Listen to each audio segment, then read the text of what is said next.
Hello everyone, good morning, welcome to back my channel. তো এখন হচ্ছে আমরা টিকিট কেটে ভিক্টোরিয়া মেমোরিয়ালের ভেতরে যে মিউজিয়ামটা রয়েছে তো সেটাই দেখার জন্য যাচ্ছি। আর আমি এখন যেখানে দাঁড়িয়ে আছি সেটা হচ্ছে ভিক্টোরিয়া মেমোরিয়ালের ঠিক অপোজিটের বাগানটাতে। তো এখানে সবাই বসে পিকনিক করছে, কিন্তু আমার এখানে কোনো কাজ নেই, কারণ আমি আজকে পিকনিক করতে যাইনি।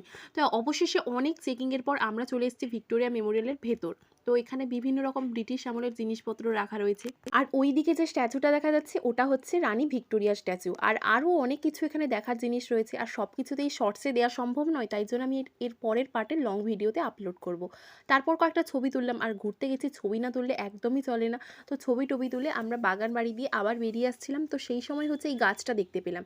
তো এই গাছটা আমি ক্যামেরায় এতটা বোঝাতে পারছি না, কিন্তু এই গাছটা হচ্ছে এমন এক রকমের গাছ যেখানে 10 থেকে 15 রকমের আর্ট করা আছে, মানে মানুষ, পশু, হাতি, এই সব কিছুর আর্ট করা আছে এই গাছের মধ্যেই। তো তারপর বেরিয়ে আসার সময় এই দোকানটা থেকে হচ্ছে পেয়ারা মাখা, লাল জামরুল মাখা, সাদা জামরুল মাখা, এই সব কিছুই খেলাম, তারপর বাড়ি চলে এলাম।